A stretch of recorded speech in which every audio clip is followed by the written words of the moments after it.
This all went down about an hour ago and my wife is still crying in our bathroom with the door locked. Backstory, we had our son, now 11 months old, while my wife is in residency. She took a few weeks off before giving birth, and then went back to work a few months after. While I transitioned my hours to part-time so that I could stay at home and raise our son, my mom moved in with us shortly after the birth in order to help out, which allows me to get in a few hours of work per day and also not get swamped with taking care of the baby / housework. She's quite old-fashioned and would definitely not prefer this arrangement with me being a stay-at-home dad. But she hasn't said anything to either of us and has been a great help. For anyone unfamiliar with medical residency, it is brutal. My wife has just over a year left. Sometimes she comes and goes for 1 to 3 days and our son is asleep the whole time she's home, which has been happening more as his sleep schedule shifted to sleeping through the night. My mom and I make sure that when she's home and the baby is awake, my wife gets him 100%. I know it's been hard on her, but unfortunately it's just going to be this way for another year. The first big milestone she missed was him rolling over. When she got home, my mom pulled her over to the baby all excited. I thought she was going to tell her, but instead she says, "Julie, you came home right on time. He's been moving about as if he's going to roll over." They both stood there encouraging him, and right on cue he rolls. My wife was elated. She was so worried and guilty about not being there, and she took it as proof that she can still be a present mother while working. So we continued. I send texts over little things she misses through the day so that it's not completely unbelievable. But my wife has been present for every single big milestone.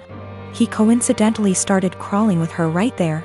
His first words were in front of her, and he began standing, cruising, and walking when she happened to be home.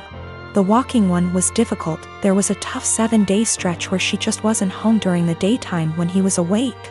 And his walking went from teetering to walking a couple steps pretty confidently in that time.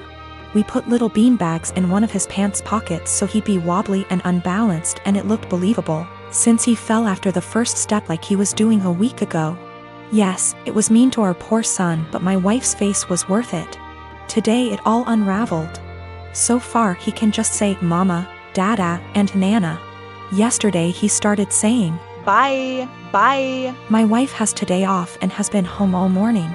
My mom and I have been trying to get him to say, "Bye," all day without giving it away that we already know he can say, "Bye." Successfully got him to say, "Bye," to the ducks at the park, and we both gushed over his newest word the whole way home.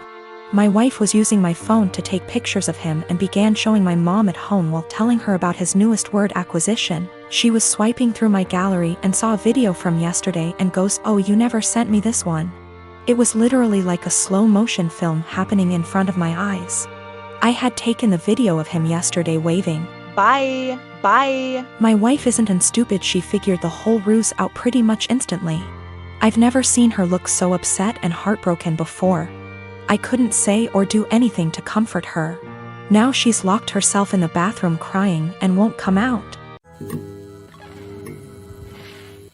Background about my sister. 2 years ago, my sister was killed in a car accident. She was riding with a friend to the mall, the friend's parent was driving, and teenage boy plowed through a red light while texting on his phone and hit the car my sister, Carrie, was in. Carrie was killed instantly and her friend, June, was in a coma for 3 weeks before her parents took her off life support. When Carrie passed, I was devastated and angry and just not in a good place. Carrie and I had been extremely close. Despite a 7-year age gap between us, we enjoyed a lot of the same shows, we went to concerts together. We volunteered together, and I took it upon myself to guide Carrie like any big sister would do. Our parents were extremely busy with work most days, and Carrie and I would often cook together and do crafts when we weren't too busy with school work. Carrie wanted to be a NICU nurse when she grew up, and I helped her find a volunteer position at a local hospital to help get her gain some experience being around patients. In short, Carrie was my sister and best friend, and when she passed, I was a mess. The last craft Carrie and I made together was a set of candles. We bought the wax at a local craft store and we both made each other a candle and decorated the jar it was in. That was the day before she was killed. At her funeral, Carrie was buried with the candle I made her. The candle Carrie made me sits on my desk next to my favorite picture of her and I together at the beach. Or it did, until last week. Background about my boyfriend. I met my boyfriend about a year and a half ago, about 6 months after Carrie passed. I wasn't looking for a relationship, I was still grieving my sister's death. But Eugene came along and it was love at first sight. He was extremely supportive, let me cry on him when I needed to, didn't push me into getting over grieving or anything. He was extremely gentleman about everything and very, very patient. After 6 months of seeing each other pretty regularly, we made it official. Eugene came into my life at a very low point and he has always been very respectful of sentiments I keep from my sister. Never asking me to take them down, always giving me space when I needed to cry. Eugene, along with most, if not all, of my friends and family know about Carrie's candle. There was a point after she died where I would take the candle with me everywhere out of fear that someone might light it, or steal it. Or who knows what. The point is, that candle was and still is a very important part of my life and something that my sister made for me and me alone. When Eugene and I moved in together about 4 months ago, I packed away most of the reminders of my sister and put out the candle and picture on my desk. I felt that this was a huge step because when I'd lived just by myself I had pictures everywhere and a few knickknacks laying around from my sister.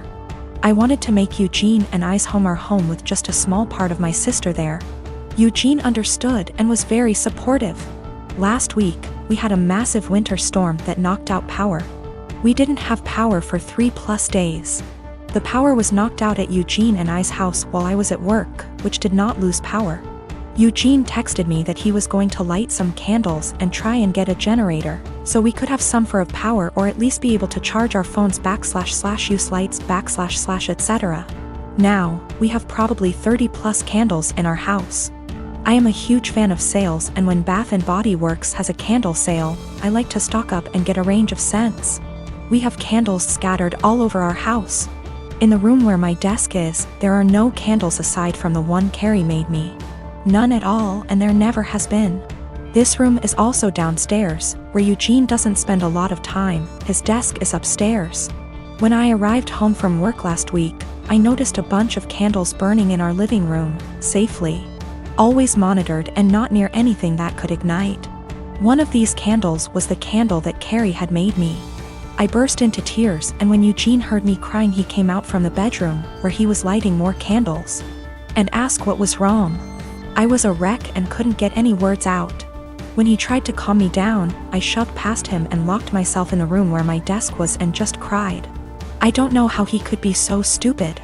He knew and I thought he understood how sentimental the candle was and how much I cherished having a candle that my now deceased sister had spent time making with me just a day before she was killed.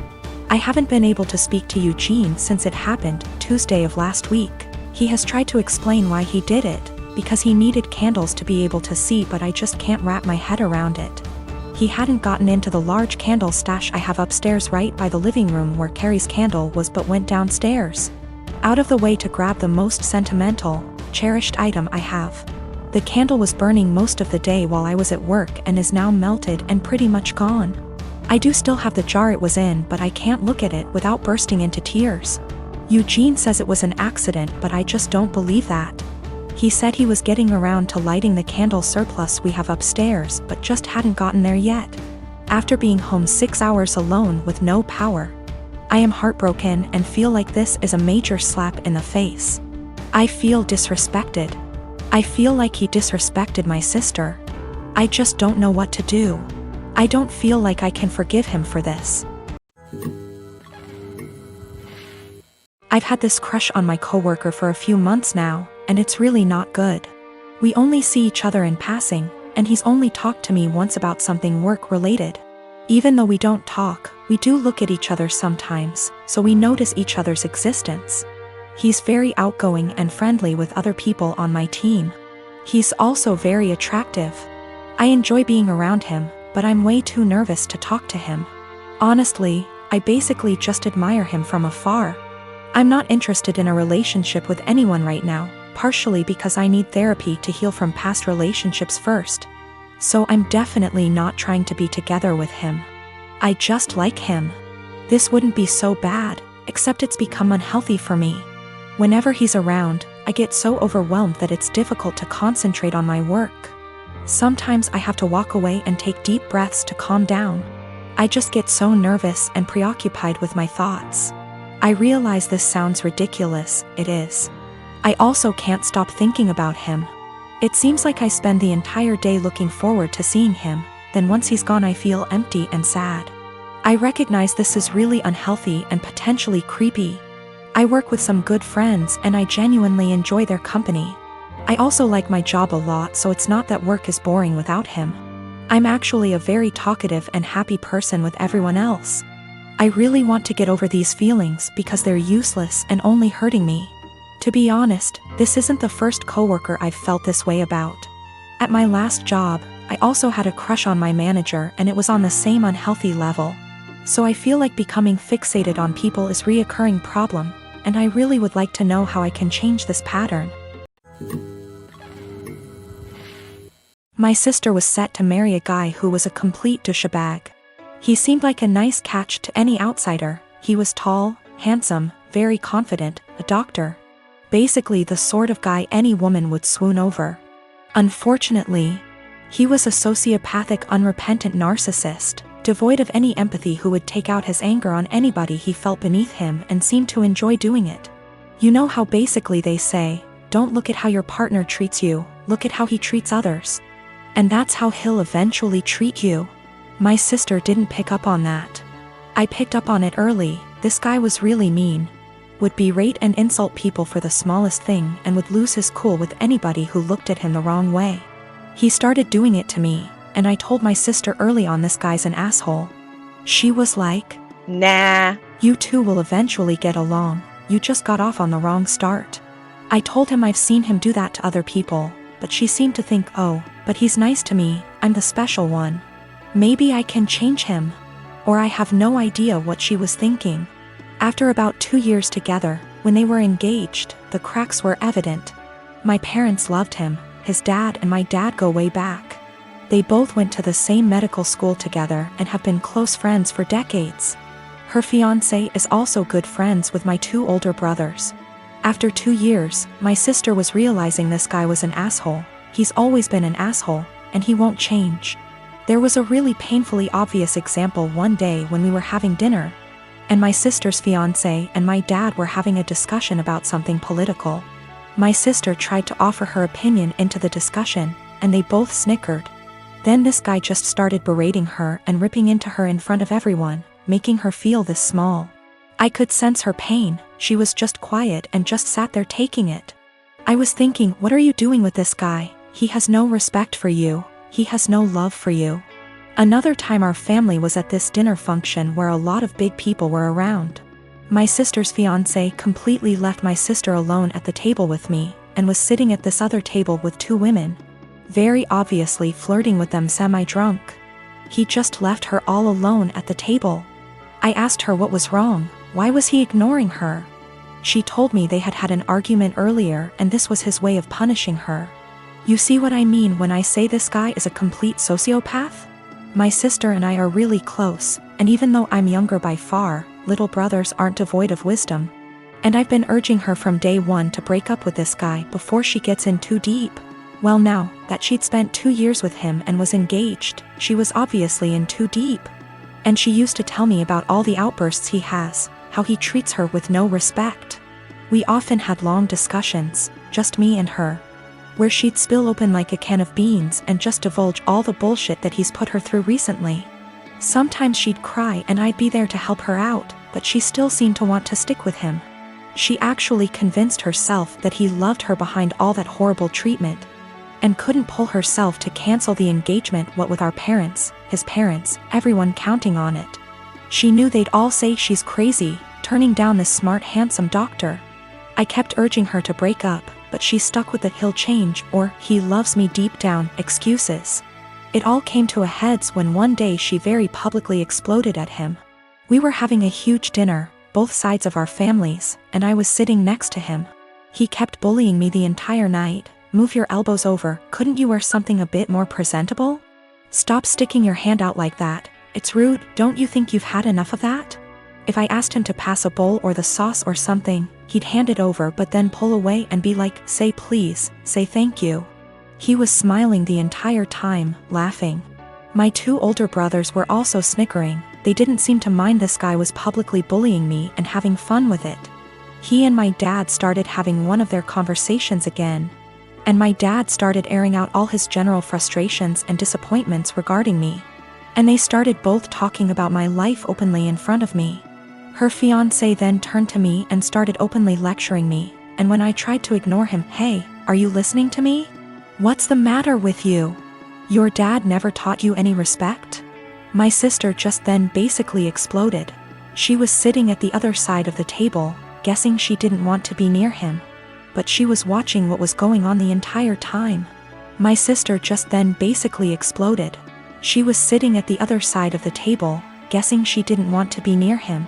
But she was watching what was going on the entire time.